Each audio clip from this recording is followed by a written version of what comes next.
राधा आपली कपड्यांची अलमारी उघडून काही शोधत होती तेव्हाच तिची नजर एका अल्बमवर जाते, ज्यातल्या एका फोटोला पाहून तिचे अश्रू निघतात.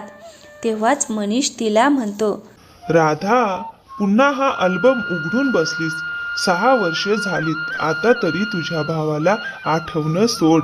जेव्हा ते लोक तुला आठवत नाहीत, मग तू का आपलं मन दुखावतेस? कशी आठवण काढू नको जी. पुढच्या महिन्यात भाऊबीज आहे. आठवण तर येईलच ना. आणि मला माहीत आहे अनिल भाऊ मला आठवत असतील. काश त्या दिवशी एकदा तरी त्यांनी माझ्या बोलण्यावर विश्वास ठेवला असता, तर आपल्या दोघा बहीण भाऊंसोबत गैरसमजच झाला नसता. अनिलजी, हे तुमच्या पप्पांनी मृत्यूसमयी केलेल्या वसियतनाम्यानुसार तुमच्या आणि राधा मुलीच्या मध्ये ही संपत्ती विभागली जाईल. वकील साहेब, यात आमच्या मुलांच्या नावावर काहीही हिस्सा नाही, पण राधाच्या मुलीच्या नावावर पप्पांनी जन्माच्या वेळीस 50 लाखांची FD करून ठेवली होती. आता राधाला त्यांच्या मृत्यूनंतरही अर्धा हिस्सा पण मिळणार आहे. रागिनीजी, ही FD राधा बिटियाच्या मुलीच्या जन्माच्या वेळची आहे. मग तर संपत्तीतून राधाला काहीही मिळायला नको. एवढ्यात राधा देखील येते. राधा, तू तर चांगलीच राहिली. 50 लाख रुपये देखील घेतलेस आणि अर्धी संपत्तीही हडपलीस. पण वहिनी, काय झालं आहे? राधा, रागिनी बरोबर बोलते. पप्पांना वाटतं तूच त्यांची खरी मुलगी आहेस, म्हणूनच त्यांनी माझ्या नावावर काहीच केलं नाही. काय बोलताय भाऊ? मी कधी असं काही विचारही केला नाही. तुम्ही हवं तर मी सगळी संपत्ती तुमच्या नावावर करते, पण अशा प्रकारे माझ्याशी नातं तोडू नका. म्हणजे तू माझ्या नावावर ही संपत्ती कर आणि लोक म्हणतील की मी बहिणीच्या हिस्स्याचेही पैसे खाल्ले. हे तर पप्पांनी विचार करायला पाहिजे होते जेव्हा ते संपत्तीचे कागद बनवत होते. रागिनी, हिला सांग आजपासून माझा हिच्याशी काहीही संबंध नाही. पण भाऊ, माझी चूक काय आहे? चूक तुझी नाही, माझी आहे. माझंच नशीब खराब आहे की तू माझी बहीण आहेस. आजपासून माझं आणि तुझं नातं संपलं. भाऊ, पैशांसाठी तुम्ही तुमच्या बहिणीसोबत नातं तोडाल का? तुम्ही एकदा विचारलं तरी? रागिनी आणि अनिल अंशला घेऊन हॉस्पिटलमध्ये घेऊन जातात. डॉक्टर त्यांना सांगतो, सगळ्या रिपोर्ट्स आले आहेत.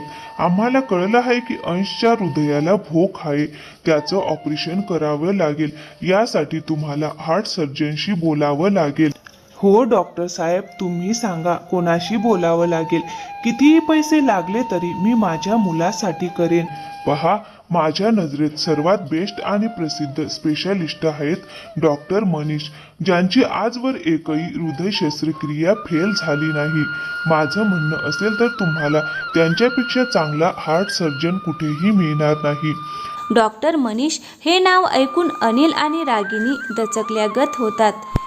भाऊ, आज भाऊबीजेचा सण आहे. मी तुम्हाला नेहमी स्वतःच्या हातांनी भाऊबीजेचं तिलक करते.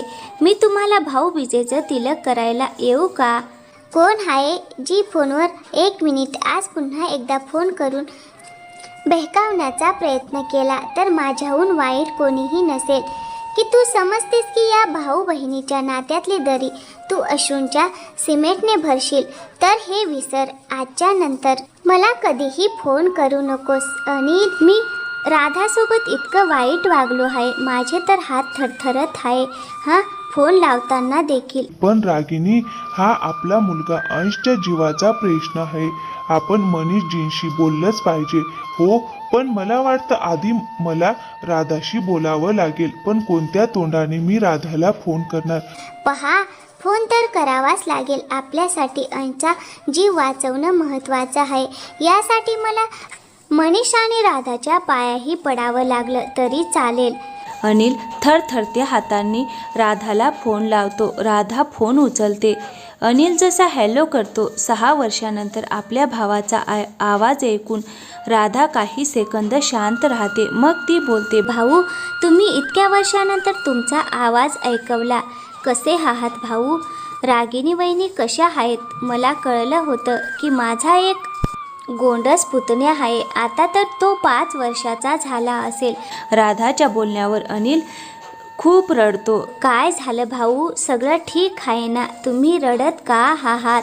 मग अनिल राधाला सगळी गोष्ट सांगतो. हो, त्यांच्याशिवाय बेस्ट हार्ट सर्जन कोणीही नाही. भाऊ, तुम्ही चिंता करू नका, मी मनीषशी बोलते. संध्याकाळी जेव्हा मनीष घरी येतो तेव्हा राधा त्याला सगळी गोष्ट सांगते. हे ऐकून मनीष तिला म्हणतो, राधा, मी एक डॉक्टर आहे. एखाद्या रुग्णाचा जीव वाचवणं माझं कर्तव्य आहे. पण तू तो दिवस विसरू शकशील का, जेव्हा अनिल आणि रागिनीने तुला 6 वर्ष विचारपूस देखील केली नाही? तू प्रत्येक राखी, प्रत्येक भाऊबीजेला तुझ्या भावाची वाट पाहत होतीस. तू जर आज आपण त्यांची मदत केली नाही तर आपण देवाकडेही नजरेला नजर देऊ शकणार नाही. प्लीज तू त्यांची मदत कर आणि डॉक्टर म्हणून तू तुझं कर्तव्य पार पाड. राधाच्या सांगण्यावरून मनीष अनिल आणि रागिनीचा मुलगा अंशची शस्त्रक्रिया करतो. शस्त्रक्रिया यशस्वी होते. अनिल मनीषची माफी मागतो पण मनीष त्याला मिठी मारतो. रागिनीही राधाला मिठी मारते. काही दिवसांनी अंशला हॉस्पिटलमधून सुट्टी मिळते. सगळे मिळून दिवाळीचा सण साजरा करतात आणि मग भाऊबीजेचा दिवस येतो. राधा अनिलला भाऊबीजेचं तिलक करते. राधाची मुलगी शाईन अंशलाही तिलक करते आणि मग भाऊबीजेचा सण करून अनिल आणि राधा एकमेकांच्या गळ्यात गळे घालून खूप रडतात. त्या दिवशी दोघांच्या डोळ्यात आनंद अश्रू होते. 5 दिवसांच्या दिवाळीच्या सणाचा आज शेवटचा दिवस आहे. भाऊबीजेचा सण हा भाऊ बहिणीच्या स्नेहाचं प्रतीक आहे. या दिवशी बहीण भावाला तिलक करून त्यांच्या दीर्घायुष्याची प्रार्थना करते. हा सण दिवाळीनंतर 2 दिवसांनी साजरा केला जातो. भाऊबीजेचा सण कार्तिक मासाच्या द्वितीयेला केला जातो. आता जाणून घेऊया भाऊबीजेची कथा. पौराणिक कथानुसार भगवान सूर्यदेवाची पत्नी छाया होती. तिच्या गर्भातून यमराज आणि यमुना यांचा जन्म झाला होता. पण एक वेळ अशी आली जेव्हा छाया सूर्याच्या तेजाला सहन न करू शकल्याने उत्तरेकडील प्रदेशात राहू लागली.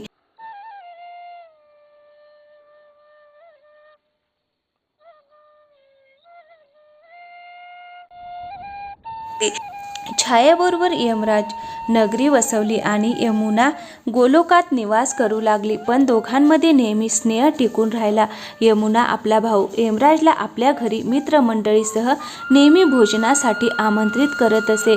पण यमराज तिला टाळत असत. कार्तिक आणि यावेळी तिने आपल्या भावाकडून वचन घेतलं. यमराज विचार करू लागला की मी तर प्राण घेणारा आहे, मला भला कोणी आपल्या घरी का बोलावेल?